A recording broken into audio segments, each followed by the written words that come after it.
Hello students, today's worksheet is worksheet number 88 for class 9th subject English. This worksheet is based on integrated writing practice. Let's start it. Writing practice 1 story. Imagine you met a young girl around 8 years old who told you about how she saw a ghost in her village. Retell her story of wonder and courage to your friends. Give names to your characters and describe the setting in detail. You may choose a humorous or a serious ending to your story. देखिए, आपने कल्पना करनी है कि आप एक लड़की से मिले जो लगभग 8 साल की थी। उसने आपको एक कहानी बताई कि उसने भूत को देखा था अपने गांव में। आपको उसी कहानी को डिटेल करना है और बताना है उसके अंदर जो भी वंडर था, जो भी हैरान करने वाली चीज़ थी, जो भी करेज था अपने फ्रेंड्स को, और अपने कैरेक्टर्स को नाम देने हैं और सेटिंग को डिस्क्राइब करते हुए। आपकी स्टोरी ह्यूमरस एंडिंग भी हो सकती है और सीरियस एंडिंग भी हो सकती है, हास्यास्पद भी हो सकती है और गंभीर एंडिंग भी, उसकी ट्रेजिक एंड भी हो सकता है। तो आइए आगे बढ़ते हैं। राइटिंग प्रैक्टिस 2 दिया गया है हमें। डिस्क्रिप्शन राइटिंग है, 100 to 120 वर्ड्स में हमें करना है। Imagine you went to a shop to buy a dress. However, once you reach home, you realize it is not the same dress you had bought. You go back to exchange the dress the next day. The owner of the shop asks you to identify the salesperson who sold you the product. You don't find the person nearby, so you describe the salesperson to the shopkeeper. In the space given below, write the description of that salesperson. देखिए, आपको कल्पना करनी है कि आप किसी shop पर dress खरीदने गए। जब आप घर लौटे तो आपने देखा कि वो सेम ड्रेस नहीं था जो आपने ख़रीदा था। आप नेक्स्ट डे उसे एक्सचेंज कराने गए तो आपने ऑनर को कहा, मालिक को कहा, जो दुकान का मालिक था उसे कहा कि सेल्स पर्सन जो है, ऑनर ऑफ द शॉप ने आपको कहा कि आप आइडेंटिफाई कीजिए, पहचानिए किस सेल्स पर्सन ने आपको ये प्रोडक्ट सेल किया था। आपको वो पर्सन दिखाई नहीं देता है आसपास, तो आपको उस शॉपकीपर को सेल्स पर्सन का डिस्क्रिप्शन बताना है। तो उसके बारे में बताना है कि आप उसको, ताकि उसे पहचान सकें जो शॉपकीपर है कि वो कौन सा सेल्स पर्सन था। तो आइए स्टार्ट करते हैं हमारा राइटिंग स्किल। सबसे पहले आता है आपका स्टोरी राइटिंग, और स्टोरी राइटिंग में हमने टाइटल दिया है the dream ghost. Last Sunday I went to my uncle's house in the village. पिछले संडे मैं अपने अंकल के घर गई गांव में। There I met an 8 years old girl. वहाँ पर जाकर मैं एक 8 साल की लड़की से मिली। She was my cousin's classmate. वो मेरे कज़न की क्लासमेट थी। She told us that a ghost lives in their village. उसने बताया कि उनके गाँव में एक भूत रहता है। We felt surprised we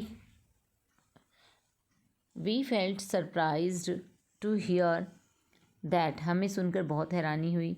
she told us that she herself had seen the ghost last month. उसने बताया कि उसने खुद गोस्ट देखा था, भूत देखा था पिछले महीने। He had big teeth, red eyes and horns on his head. उसके बड़े बड़े दांत थे, लाल आंखें थी, सर पर सींग थे। ही lived over the old banyan tree. बूढ़ा बरगद का पेड़ जो है उस पर वो रहता है, उसने कहा। She said that when she saw him near the banyan tree she got scared and fainted there. उसने कहा कि जब उसने बरगद के पेड़ के पास उस भूत को देखा तो वो बहुत डर गई और वहीं पर बेहोश हो गई। Next day she found her self at her home. अगले दिन उसने अपने आप को अपने घर में पाया। As we don't believe in ghost existence we did not trust and decided to go and see the ghost our self. जैसा कि हम विश्वास नहीं करते थे भूत होते हैं, तो हमने उस पर विश्वास नहीं किया और हमने तय किया कि हम खुद से जाकर देखेंगे उस भूत को। When we reached near the banyan tree we saw nobody there. जब हम बेनियन ट्री के पास पहुँचे वहाँ पर कोई नहीं दिखाई दिया हमें। We waited there for the ghost. हमने वहाँ पर इंतजार किया भूत का। Suddenly we heard some strange voices. अचानक से हमें कुछ अजीब सी आवाज़ें सुनाई देने लगी, लाइक बार्किंग ऑफ डॉग्स, जैसे कुत्तों का भौंकना, स्क्रीचिंग ऑफ डोर्स, चींची की आवाज़ दरवाजे खुलने की, and thunder and lighting, thunder और लाइटिंग की आवाज़, यानी कि बादलों की गड़गड़ाहट की, बिजली की आवाज़ जो है हमें वो सुनाई देने लगी।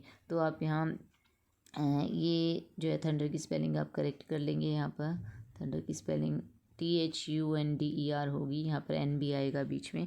तो थंडर एंड लाइटनिंग जो है, हमें ये सब आवाज़ें जो है वहाँ पर हमें सुनाई देने लगी। We felt a little afraid. हमें थोड़ा सा डर लगा। Then we saw there was someone with horns on his head. तभी हमें कोई दिखाई दिया, उसके सिर पर सींग थे। ही वॉज कमिंग टुवर्ड्स अस। वो हमारी तरफ आ रहा था। He had big red eyes. उसकी बड़ी बड़ी लाल आंखें थी। He was laughing and saying that he would eat all of us. वो हंस रहा था और कह रहा था कि वो हम सबको खा जाएगा। As he jumped at me I shouted at the loudest. जैसे ही वो मेरे ऊपर कूदा मैं ज़ोर से चिल्लाई। With my श्रीक I walk up. और जैसे ही मैं चिल्लाई तो मेरी नींद खुल गई। Thank God it was a dream.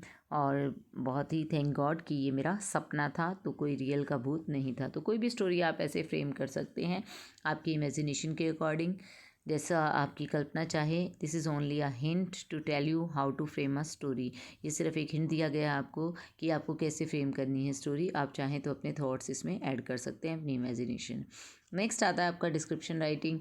Yesterday I came to your showroom at 3 PM to buy a dress. कल मैं आपके शोरूम में आई थी 3 बजे एक ड्रेस खरीदने। I bought one and went back home. मैंने एक ड्रेस खरीदी और मैं वापस घर गई। But when I open the packet at home I found that your salesman give me some other dress. लेकिन जब मैंने पैकेट खोला तो मुझे लगा कि आपके सेल्समैन ने मुझे कोई और ड्रेस दे दी है। Today I came to exchange it. आज मैं इसे बदलवाने आई थी। I didn't know the name of that sales person. मुझे उस सेल्स पर्सन का नाम नहीं पता, but he is round faced boy. लेकिन वो एक गोल चेहरे वाला लड़का है। ब्रिटिश इन कलर, उसका रंग गेहुआ है। He has small curly hair, उसके छोटे घुंघराले बाल हैं। He is about 5.5 feet tall, वो लगभग 5 फीट 5 इंच उसकी हाइट है।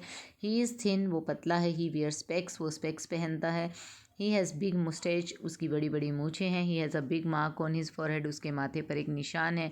Yesterday he was standing at counter number 5, और कल जब वो काउंटर नंबर 5 पर खड़ा था। तो इस तरीके से आप ये डिस्क्रिप्शन दे सकते हैं। आप चाहे तो और भी फीचर्स इसके अंदर कुछ ऐड कर सकते हैं कि आप उसकी ड्रेस के बारे में बता सकते हैं कि उसका कैसा ड्रेसअप था, ड्रेसिंग सेंस कैसी थी, क्या पहना रखा था उसने।